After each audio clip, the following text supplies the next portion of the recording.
Thank you so much for staying with us. Now, if you remember, in March 2014, there was a mass arrest in Borno State, and our documentary filmmaker actually went to Borno to, talk to some of these victims, and because it's the most haunting human rights tragedy that actually occurred as of that time.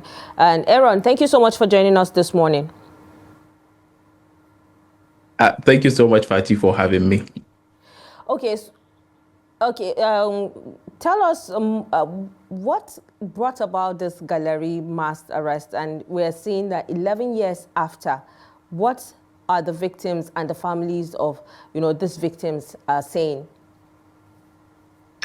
So thank you for having me once again. This is not the first time we're seeing mass arrest in Nigeria, but this is the first time we have seen. All right, let's go on a quick break, and when we return, we'll continue this discussion.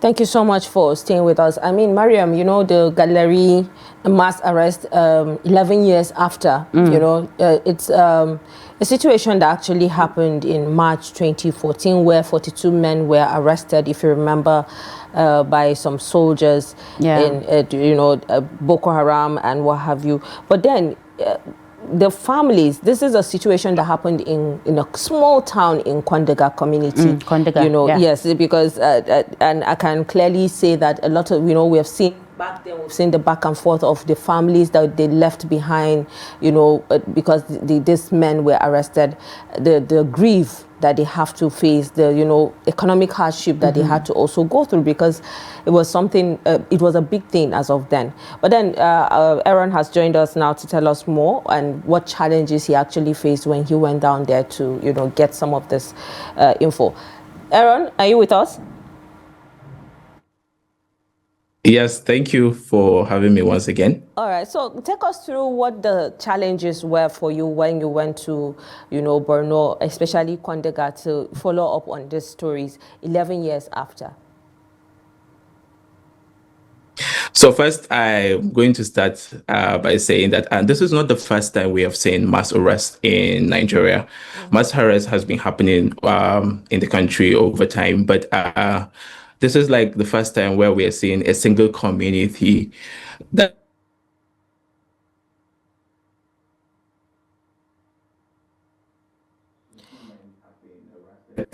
and up to this moment, the families are yet to be reconnected to their relatives. And the most important thing about this documentary is the fact that the people, the relatives don't even know the whereabouts of their relatives that were arrested by the Nigerian military during the mass raid that happened in Kondega local government area of Borno State.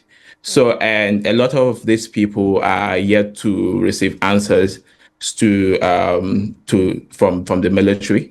And what we are also seeing is the fact that many of these victims affected in, for instance, the Gallari mass arrest, have not been reconnected with their loved ones. And most of the women left behind are now trying to survive because they are left in a situation where they don't know if their husbands are alive. They don't know if their brothers are still alive.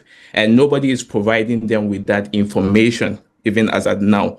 So that is a very big challenge that has left this woman of Gallari town wondering. And up to this moment, there is no information regarding the other 42. So, but during this documentary, just 4 months back, we have seen where 3 of the Gallari men that were arrested were unexpectedly returned to Borno State by the military, and where we have seen a lot of brutal torture, marks of brutal torture on their body, and one of them is currently blind. The other one lost an ear, and all of them have severe marks of brutal torture. And what they keep telling me is they are still yet to find out or to know what they have done or done to deserve all of these things.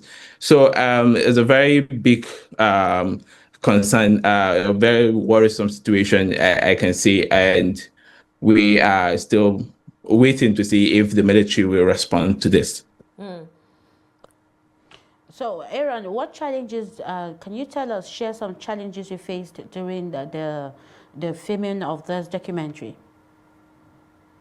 So filming this documentary has been really, really challenging because Gallari right now as it stands is deserted, every building gone, and there is not accessible by road. Yeah, I mean by vehicle. You can't go with bike or any other form of mobility. But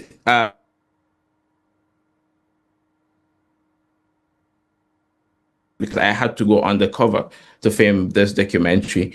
And we had to trek from a town called Dalwa community for 2 hours just to get to Gallari. And you can see how deserted those communities are. In fact, I was told that area was a red zone and it's still under Boko Haram surveillance, and they still carry out attack in those areas. In fact, we have seen where we have over the news in that area that they had a few months ago that they had been attacked by Boko Haram insurgent in that area where they killed farmers. So, and the most challenging thing for me is accessing the Gallari community because it is actually really deserted and there are no people there. In fact, not even farmers go to that community as it stands. So we had to just brave the journey and I had to dress undercover actually to just visit the community, just to have a first-hand information and to look at how true that community about that community. Because if you look at the Google map, if you take it back to 2014, you see this community, a village setting, but if you check it in 2025, there is nothing actually. You just see a flat land, all the buildings are gone. So the buildings have disappeared. And this is not just one community. There are several other communities that have disappeared across Northeast. And later, this raises questions about what happened to this other community. Have these other have these other communities faced similar thing? Because we have seen a lot of mass arrests that has happened in northeast Nigeria during the fight against Boko Haram. And it raises concern when you look at it hearing this victim story and you start wondering what happened to other communities? What happened to other villages that have disappeared on the map from 2014? Is it true that is it really like, I will say, it was as a result of Boko Haram attack, or there had been something going on in between the Nigerian state and the people, and these people are scared to even talk about it. And this is really a very big concern when you hear testimonies of people just like this woman that are left, because in that particular community, it's a very small community, a very small village, and you can imagine a small village and that all the men have been arrested and not a single person was left behind. So what happened to the women? How are these? Some of these women have remarried, actually. Some of them have remarried, but the new husbands that they have married, they are now married to, are not feeling obliged to take care of the children that are left behind, because they look at it as it's not their responsibility to cater for these children. Yeah. And they can't even have food to eat. I have seen a 12-year-old lady that goes to the farm every single day, a 12-year-old, just to get a meal, just to get a meal that she will eat, just for survival. So, And I waited for her from. yeah. Okay, go ahead. Yeah, you just, you've been talking about how they've cleared the community, or, because of the level of insecurity and what have you. Are there people still in the community, and what did they tell you about, the bandits coming in, probably even living with them in those areas? And what is the fate of, those men? Like you said, we are waiting to hear what the military is going to say. Have they been transferred? Are they dead? Are they alive? What did they tell you about the situation on ground? So I will completely agree that there are still insurgents attack in northeast, Boko Haram attack in northeast. But the truth is, these people deserve a voice. These people need to know what happened to their relative. Are they dead? Are they still alive? These are questions that they are asking every single day. And these people just need answers. All they are asking for is answers.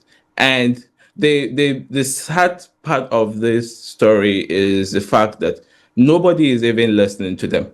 They have tried in their own capacity to meet with several stakeholders in order to secure the release of their relatives, but nobody is even providing them with these answers if their relatives are alive.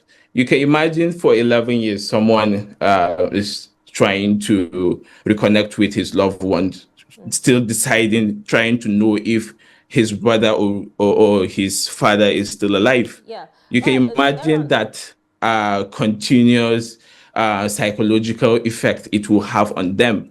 And they are still undecisive, and that is it for me. So I feel it is very important that the government look into this issue. All right, And so in just yeah. 30 seconds, because we don't have time, what should our audience expect from this documentary? What are the things that, they should look out for? Because definitely they're going to see stories that are unheard and unseen, things that we do not know has actually happened in that community. So what should our audience watch out for? Well, they should watch out for um, um, they should watch out to see survivor story, how people that were arrested, some of the victims that were arrested, have gone through severe, brutal torture. So they should watch out for victim story, survivors, those left behind, those women left behind, because it's a story like we got testimonies of women that are left behind. So they should watch out for that. And we also look at it in a larger scale, the human rights abuse that has been going on in northeast Nigeria, and in cases of mass arrest. And this is one case, when you look at it, that has to do with war crime, because arresting civilians and profiling them and not even providing or reconnecting them with their community is a really worrisome situation. Yeah. So I think our audience should watch out to hear testimonies of victims, and to also look at how a community, a case study of one community in Northeast that has disappeared due to mass arrest that has happened in 2014. Yeah. All right. Thank you so much, Aaron, for being part of the program to tell us a little bit of what you had to experience at Gallari when you went to film this documentary. And thank you so much for all you do. Yeah, Fatima, this program Thank you. thank you very much, Aaron, for telling us most of what you went through, especially while filming this documentary. Now, this documentary is going to air on Sunday, 12th October, that's tomorrow by 7:30 p.m. And it's going to repeat on Tuesday, 14th October by 12:30 p.m. Definitely, because Sundays are usually the days that our documentaries goes, because people are at home, they would have something to keep them. So tomorrow by 7:30. So definitely keep a date, time, and date with us tomorrow by 7:30. Well, this is the much that we have for you today on Daybreak Extra. We hope that we are able to give you in-depth analysis and insight to issues that is affecting us all in our beloved country. And we hope that we keep doing this to make sure that we give the platform for our audience to also engage with us, to communicate on their plights. Well, on top of the hour, Deni Ajishape will be bringing you sport news. And I am Fatima Ahmed Musta. Stay safe out there. I am Maria Medris. Have a nice weekend.